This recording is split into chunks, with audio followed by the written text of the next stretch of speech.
is happening here with Ben Shapiro and Matt Walsh. Something's just happening with Ben Shapiro, period. And it seems like Ben Shapiro is now starting to walk back some of the feelings that he's had before about speech. Now, this all comes about from this recent group chat, which has been exposed. You guys heard about this, right? The New York State Young Republicans, this organization in the New York chapter, at least, has been disbanded after a racist group chat. So apparently in this group chat, they were saying things such as, they said they were saying racist, anti-Semitic rhetoric. They were talking about sexual assault. You guys get the idea. We're not going to go through all of that, but you get where I'm coming from. But it was a Telegram group chat, supposed to be a private group chat, right? And so it brought up a question, I guess, for the Daily Wire dudes, whoever is left of it at this point in time. And Matt Walsh and Ben Shapiro don't agree here. And I thought this was pretty interesting. You guys need to see this, like how this should be handled. Whereas Matt Walsh just kind of feels like this is more of a private matter. Why are we bringing this, to the forefront, yada, yada. And Ben Shapiro feels as though, no, we got to call it out. When behavior is wrong, we got to call it out. But Ben Shapiro wasn't doing that before. So let's get into it, folks. Headline, and the title of the article has the quote, "I love Hitler." And when you look at the context of that comment in the group chat, it's very obvious that it is a joke. It's sarcasm, very much in line with the kind of sarcasm Republicans use all the time about, yeah, I'm real far right. I guess I love Hitler. Along the lines of me having theocratic fascist in my Twitter bio, which isn't entirely a joke, but it's mostly a joke. So this is this kind of breaks down a few different ways. And for me, the story here is not the group chat, because these are private messages between people that no one knows. These are not relevant people. And the only reason why the media is showing us this, the only reason why they're doing this is obviously it's a political hit. And in particular, they're trying to distract from the fact that the left has spent the last month, I mean, really much longer than that, but especially the last month, openly celebrating political violence. And now we have a attorney general candidate, who's probably gonna be the next attorney general of Virginia, who was in his own messages saying, not as a joke, that he wants his political opponents to die and even their children to die. And he was very specific that he was not joking about it.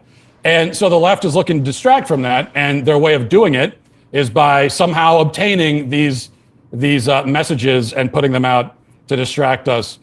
And so Politico was the one that broke the story. Politico tends to lean left. I wouldn't go as far as Matt and call it the left, because the Democratic Party isn't actually left. Some Republicans have been very quick to offer their denunciations, to say how offended they are, how horrible these messages are, that everybody involved should be fired, that they should never be allowed in politics again. I think that response is foolish. I think it gives the left exactly what they want. I have really appreciated J.D. Vance's response. Now, I think the vice president has struck exactly the right chord on this, because he's not going to play the game. And instead, what he's done is he has redirected the conversation back to the thing that the left is trying to distract us from. There's one reason, and one reason only, that this story exists. And it's to get us to stop talking about Jay Jones and the leftists who've been celebrating the murder of Charlie Kirk for the last month. That's the only reason that the story exists. And so J.D. Vance's point is, no, I'm not going to play that game with you. I'm not going to give you what you want. Instead, I'm going to redirect the conversation back to the thing that you're trying to distract us from. And I think that that's exactly the right move. I think there's some disagreement about that, though. There's more. So let me just say this here, right? Imagine if it were the other way around. If J.D. Vance, if it were a young Democratic Party chat in New York, and it exposed some things. And by the way, contrary to what people may believe, yeah, Democrats can be racist as hell too. I live in a blue state. Don't come for me. So imagine if there were things that they saw in the young Democrat chat, and they talked to JD Vance. Do you think JD Vance's response would still be the same? Because I don't think it would be. That's the partisan part about it, right? Now, we're going to go to Ben Shapiro's response. Matt Walsh basically feels like we shouldn't give attention to it. That's what the left wants to happen. But the reality is, if it were the other way around, and when it is the other way around, you do give attention to it. So listen to what Ben Shapiro says here. I would agree with you that quote unquote policing, you need to be prudent about how you police. I also think that everyone agrees, I would assume, Matt included, and Matt, you told me if I'm wrong here, that there are certain things that can be said that social consequences should actually attend to. Certainly that's true on the left, right? If you say that you want to murder the Speaker of the House and then calls the kids fascist, there should be social consequences that actually attend to that. I agree with everything you say about the difference between a private group chat between a bunch of young Republican idiots who are outbasing each other, and the attorney general candidate in Virginia actually saying the thing running for office. Now, I will say, I don't think these people are kids. I don't think 31-year-old's a kid. I don't like using the sort of language of kids to describe people who really should be married and have children of their own by this point in their life. And I think the kind of loose playing with that term, as though if you're a 31-year-old, which is what one of these people was, that somehow this is the equivalent of being 17. I don't think that's true either. But the YRs go down to 22. I mean, I agree, but some of the people who are being quoted here are in their 30s, some are up all the way up to 40. I get it. Again, I'm not even disagreeing with the motivations of the Politico story. In fact, even on my show today, I talked about the motivations of the Politico story, which, Matt, I agree, are completely scurrilous and designed to distract from the sort of violent rhetoric we've seen from the left. But it has led to, I think, a reactionary response on some parts of the right to say there should be no policing ever at all. No social consequences should ever attend to things that are said on the right, that it's basically just pure my side versus your side. The problem I have is, number one, I think that's immoral, and number two, I don't think that's pragmatic. I don't think that's moral, because I think that there are things that get said on the right that are really, really, really ugly, and pretending those away doesn't make them go away. I think. Let me pause here, because Ben, that goes against what you've been saying before. And that goes against what Ben Shapiro has been doing before. And it almost makes you wonder, where is this really coming from? Is this coming from this change of heart here, coming from what happened to Charlie Kirk? Is that why he's, taking this position? Because here's the thing. Okay. I want to show you an example. We'll come back to this video just to show you something about Ben not following that same standard. You see, Randy Fine, who has said nasty, disgusting things about Palestinians online and on camera, very publicly. Mel said 6 months ago, Ben Shapiro congratulated the openly racist, proudly genocidal demon blob Randy Fine when he won his congressional race. Today, Shapiro scolded his employee, Matt Walsh, for not endorsing the idea that we must police our side more. The hypocrisy knows no bounds. Yeah, because he wasn't doing that. Ben Shapiro was not doing that, right? So Randy Fine, which is very, you guys, if you're on X, you've seen some of these things. Plus, he said it also on Fox News as well. He has said very, very nasty things about the Palestinian people. Where was that outcry, Ben? Where was that outcry from Ben Shapiro then? And all these times that these things have happened, but you only come forward when it's on the left. And vice versa. You see this on the Democrat side too, where some of the Democrat politicians also do the same damn thing, where it's like, if their party says it, I'm not going to condemn it because it's my party, and I'm going to try to make excuses for it. But if it's coming from the right, let me go ahead and shut it down. So that's part of the problem there. But the reality is Ben ain't taking his own damn advice. And that's just really what I wanted to point out, the hypocrisy of it all. You saying, well, we got to be willing to police people regardless what side to come on. Right is right and wrong is wrong. You ain't been doing that. Because I can say it is damn wrong for Israel to genocide a population. Didn't Candace Owens tell you on the Daily Wire, didn't she say that it was wrong what Israel was doing to the Palestinians? And you got rid of her, right? So what is he talking about? Now, let's go ahead and bring it back in here.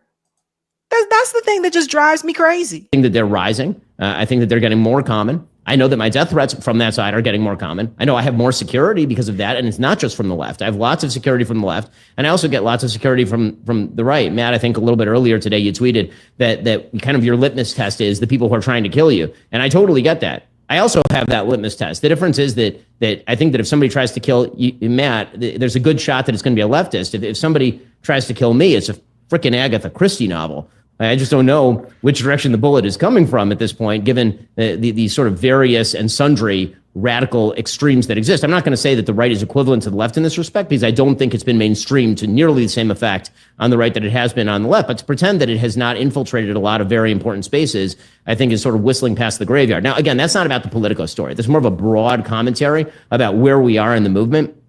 And as a matter of sort of morality, we all have things where, again, I'm not saying cast into the outer darkness, right? I'm not calling for any of these people who I think everyone knows who I'm referring to, but I don't think I'm calling for any of these people to be deplatformed, removed from YouTube, or removed from Twitter. In fact, I've called for many of these people, Nick Fuentes, for example, to actually be returned to Twitter, despite the fact that we have some pretty significant disagreements, including the fact that he thinks that I and people like me are scurrilous, sons of Satan, or whatever, however he would put it. But that is a different thing from, is this person part of, quote unquote, the movement that I belong to? And the answer there is he doesn't think I'm part of the movement that he belongs to, which he's made very clear. And so that gets into the question of there's the morality of when someone says something bad, should you condemn it? And I think that as a general matter, you can do what Winsome Sears did, right? Winsome Sears is running against the attorney general candidate in Virginia. She was asked about the Politico chat. She said, yeah, that's bad. Now you do Jay Jones, which seems to me like a pretty good answer and a good way of policing. Well, and then when it comes to the pragmatic, can I say?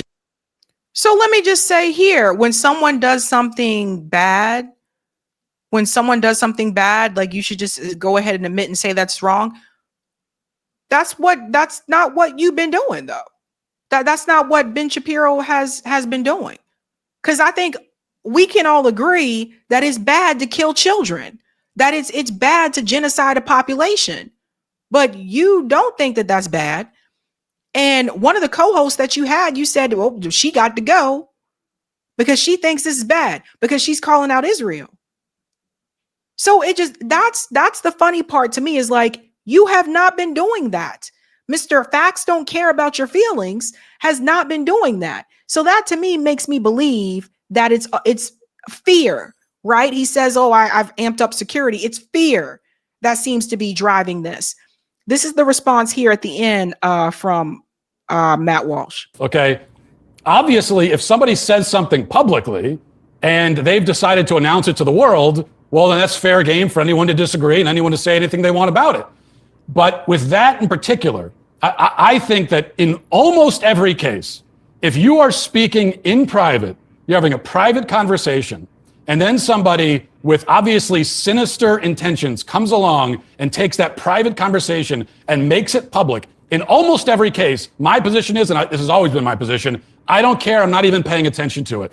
Okay, I am not going to dignify that. I'm not going to go along with it. I'm not going to give you what you want. I'm not going to reward that strategy.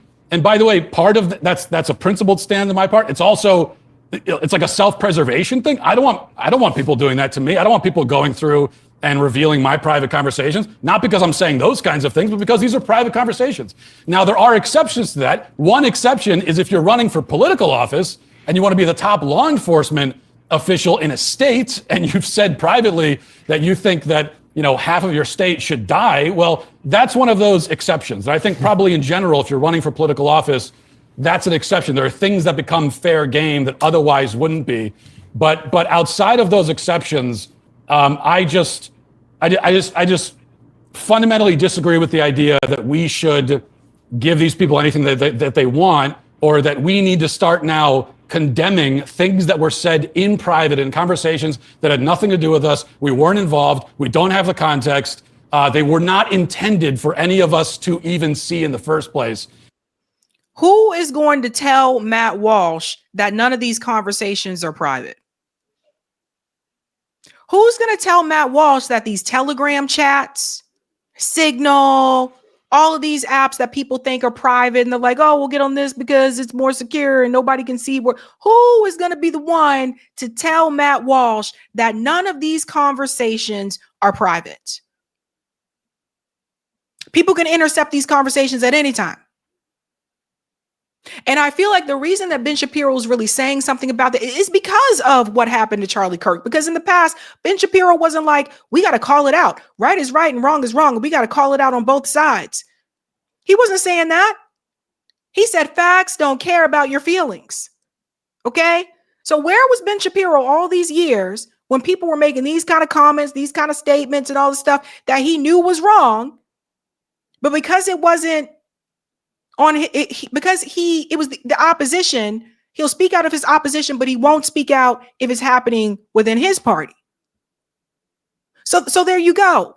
And this is just very telling to me. Even on his show, listen to what he said about it as well. Again, I'm not talking here about whether we should ban people from Facebook. Obviously, the answer is no. Whether we should ban people from YouTube or X. I've argued in favor of the restoration of people's accounts on these platforms because they are platforms. They are not, in fact, publications. However, in your life, there are social consequences to people who say things that you believe are terrible. They don't get to come over to dinner at your house, for example. They don't get to marry your kids, or you don't date them. Right? We all have social lines that we draw all the time. And the question is where to draw those lines and how those lines ought to be drawn. Listen, there's no question that the shutting tight of the Overton window by the left means that the explosion of the Overton window has let in an enormous amount of garbage. That is just a reality. And it is the case that this sort of language is routinely used now among some segment, not all, not even a majority, but among some fragmented segment of the right-wing ecosystem among young people. I mean, that is a... Why is he pretending as though this is something that just happened? That this has never happened before? As if this language had never been used before. And I'll tell you another thing. I really do think, I think his big upset about this is the quote unquote anti-Semitic remarks that were in that group chat. Because here's the thing. There's been a number of times when there have been things that have been said against Black people, LGBTQ people that were very hateful. I ain't see Ben Shapiro come call that out. You know what I mean? So it seemed like because it includes him, now it's like, let's call it out. Let's speak out against it. And then also, I think part of this is fear. But it's just a lot of hypocrisy. A lot of hypocrisy. Oh, my God. reality. My work schedule has been incredibly busy as of late, as you know, especially because of the extended show. Hope will represent an honest rubric for dealing with issues like this. One, obviously, it is very cynical for Politico to target young GOP group chats while leaving left-wing chats untouched. Because I promise you, these same left-wing chats exist. They're just as bad, if not worse. There are university chats among professors that are just as bad, if not worse. All of that is true. But what does this have to do? What was just revealed? So, you know, it's almost like he has to come in and do some type of damage control and say, oh, no, I don't want people to see this. We're not like that and da-da-da-da. And we don't want to blame a whole entire group because of things that a few in a group chat said. But you've been doing that for years. For years, Ben Shapiro has been blaming an entire group of people because of what a few people say in a group chat or online. He has been doing that. They have been sitting there. He sat there and he called Democrats these radical crazies. The Democratic Party ain't radical. It's center right wing. It's a right wing party. It's not radical. Right? Okay. You have been labeling you, Fox News, everybody else. All you guys have been labeling you guys are this, you guys are that as one big whole group. But now you don't want people to do that to your side. We'll finish it up here. All of that is true. Two, the right doesn't have an obligation to go totally insane over such chats. Okay, what the left likes to do and what the media love to do is they love to take stuff like this and then they say to every member of the Republican Party, you must personally condemn all of this. And the answer should be, I'm happy to condemn the crap in there, but why am I responsible for it? I'm not responsible for that. Well, why is the implication even that I'm responsible for that? I don't believe it. And your implication that everyone on the right is responsible for a group of young Republicans who say terrible things in private to one another, that somehow that implicates the entire Republican Party, while meanwhile, the attorney general candidate in Virginia publicly says things, and that doesn't implicate the entire Democratic Party. I mean, or Zoran Mamdani is going to be your New York mayor, and that dude is just openly pro-terrorism. Like, obviously, there is a difference. This Politico story, which is gaining. So, does everybody see the bias? Does everybody see the bias? If we are all going to be honest and call out what is wrong, regardless which side it's on, and if Ben really believed that, he would be calling out his precious Israel. But he ain't going to do that.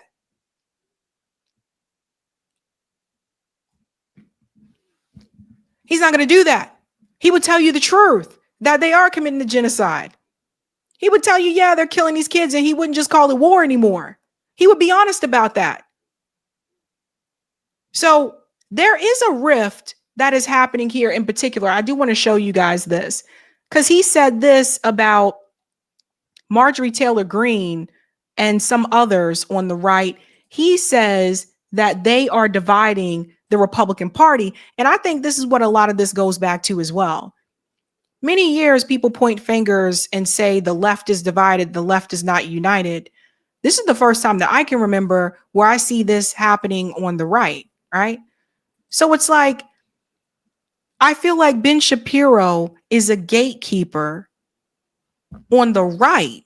We talked about gatekeepers on the left, but I feel like he's a gatekeeper on the right. He's not only telling Matt Walsh, this is what it should be, even though he ain't been practicing that, but he now goes on to say how other people who have different opinions and views, but are still conservatives, they're a problem.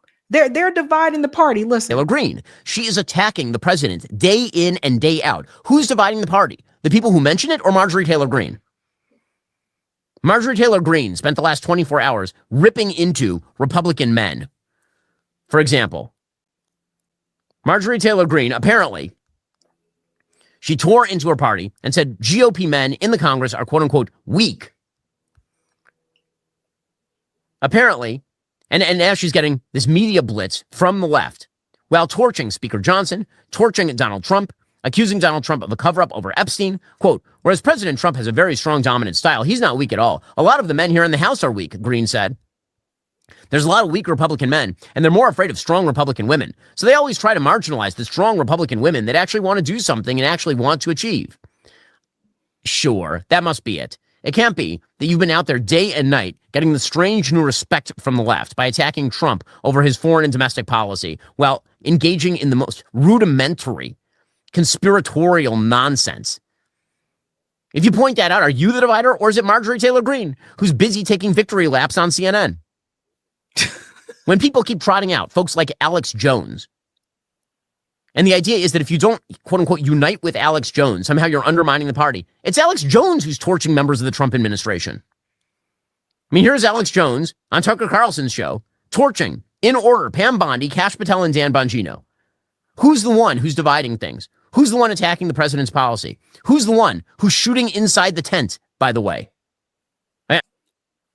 And that is the gatekeeping right there, folks. The fact that they are criticizing Donald Trump and trying to hold Donald Trump accountable.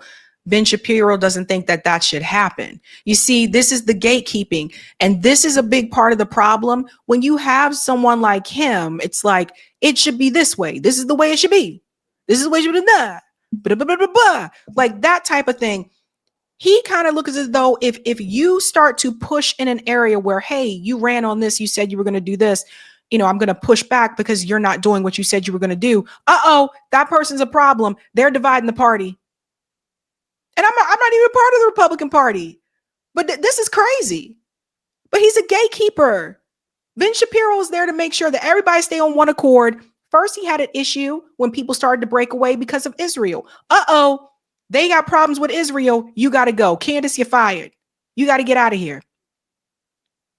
Well, Ben, we kind of think with this group chat, what are you talking about? No, we got to hold all sides accountable. What's right is right and wrong is wrong. If something is wrong, you know, we need to call it out. Even though he hasn't been doing that for years. He's only been calling out on one side. And now he comes to tell you, he says Marjorie Taylor Greene and all of them, Tucker Carlson, yada, yada, they're dividing the Republican Party. So basically what he's saying to you is, if you have this different mindset, let's say you feel that someone should be held accountable, if you start to question things, your problem, and you are dividing the party. It's groupthink mentality. And a lot of gatekeeping is about that, this groupthink mentality. And the moment that you don't bend the knee anymore, the moment that you don't move in the way that they want you to move, you're seen as a problem and they want you out of there. So the gatekeeping's got to go. So you see, you got gatekeepers on in the Democratic Party and you got gatekeepers in the Republican Party as well. We're living in crazy times, you guys, but it was hilarious to me that he was trying to lecture Matt Walsh to do something that he hasn't even been doing. Ay. Hey guys, this was a Sabby clip. If you like what you saw, hit that like button and subscribe.